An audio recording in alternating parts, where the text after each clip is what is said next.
Thank you for staying with us. Now, we have a very strange festival coming up in Ogun State, but it's the second edition. And to tell us all about that, we have the honor of the presence of two commissioners in the Ogun State Cabinet. I was going to do something before you introduce. I was going to actually demonstrate it a little bit, but we'll be making a lot of noise. We'll have enough noise in Ogun, I promise. We would have started here. Right, Honorable Muyiwa Oladikwa is the Commissioner for Culture and Tourism. Good morning. Morning. And Dayo Adeneye is the Commissioner for Information and Strategy. Strategy. Okay, all right. So D1 has left us and is now strategizing for Ogun State. I'm still with you. I'm very, very much with you.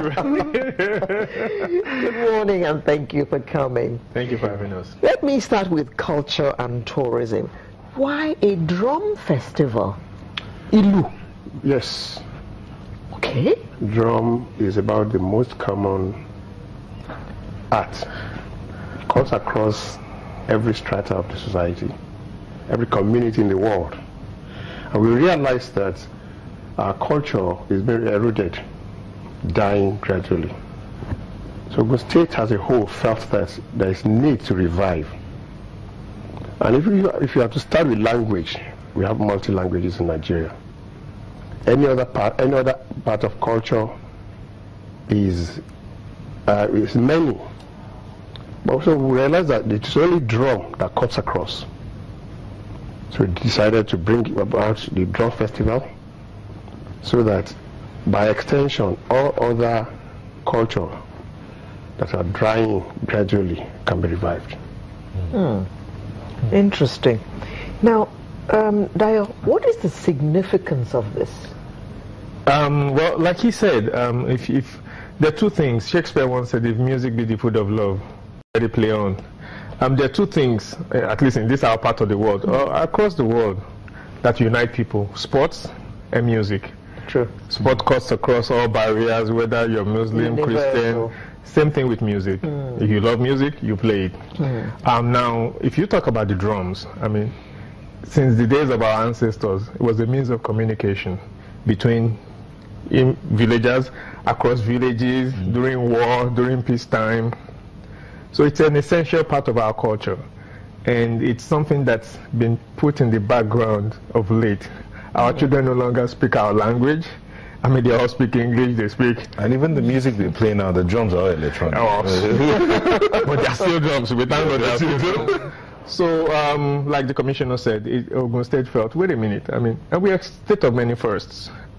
I mean, well, you know, I have to say that we are the first to have access to Western education, and a lot, the first Nobel laureate, and we can go on and on. I mean, It's okay. Okay. Right, Honorable. So we just felt it's.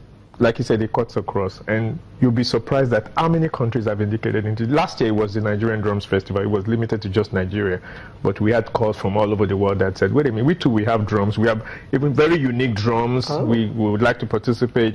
Hence the need for us to expand it. It's called the African Drums Festival this year. Hold it. Right, Honorable. This drum is that very tall one. Yeah. How would that be played? Is that going to feature in this edition? Yes. How would they play that on? Would they climb up to that height to play? There are two ways to it. That you can beat it, the other bend Tilt it. or, of course, elevate yourself. Climb up to it. which you're going to use.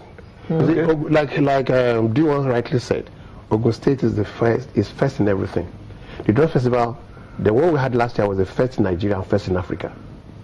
So since we had the first in Nigeria last year, we felt it duty bound to have the first in Africa this year. What will make this different from what you had last year, apart from the fact that it's Africa? So what other thing will make it different, so significant? He said something. He said there are drums that are unique to certain countries in Africa. Ethiopia, Senegal, west coast of Africa, east. even Northern Africa. They have unique drums that you've never seen. Not to talk of the numbers of drums we have in Nigeria. We're showcasing all. Obviously, the first one was a success. That's why the second one is coming, and not just the second one. The second one is expanded. Yes. What were the unique things that happened last year that got other countries interested? Yes, like I said, that's the drum. That's the tallest drum in the world today. It's a Nigerian drum. Yes, Nigerian drum.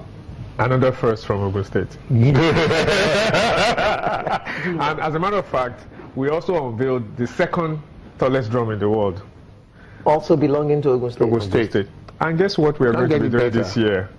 Let's not let the cat out of the bag, but Don't. we have quite a few surprises. It's going to be, look, we've had inquiries from as far as Cuba that are going to be joining. The large Yoruba community in Cuba. They are going to be joining us. So you're going to hear drums from all parts of the world. People, there's people that are proud of their culture and their heritage, and it behoves us to continue to promote it.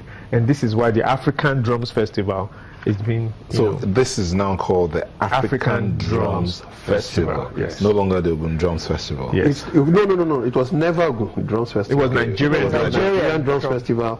Then Now it's African Drum Okay, Festival. is it The next one should be World Drums very Festival. interesting. Is it something that's going to be annual, as in continuously, even beyond this administration? By the special grace of God, it's been templated. It's going to be holding, I think, the third week in April. of every year in April. Every year it's been templated. It's been passed by the Executive Council of Ogun State.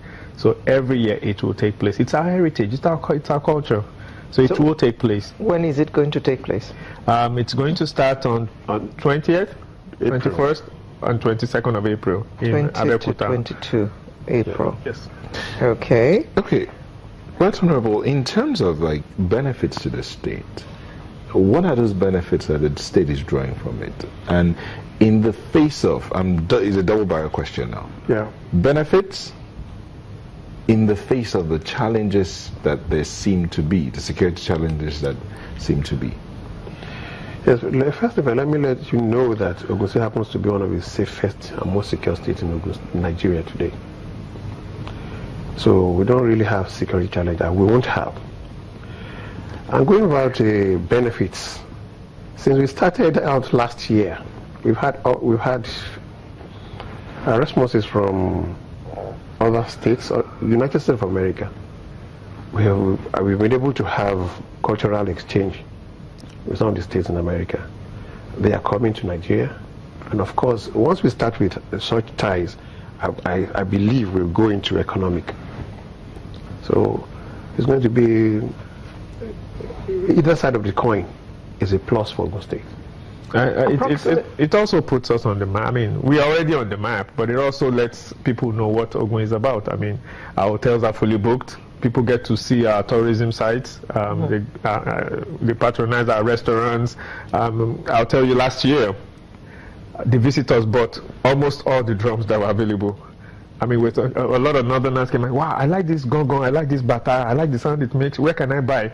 And they were buying. They are direct fabrics. Oh, yes. People are in love with it. So it gives us an opportunity to showcase not just Ogun State, but to showcase Nigeria. About how many other countries are you expecting this year? Till date, we have 10 states that have 10 countries that have confirmed, and many more will still do, because it's still Thursday. How many from Africa? They're all African countries. But you're expecting Cuba as well, aren't you? No, Cuba is coming to observe and also have a feel because of their historical background. Okay.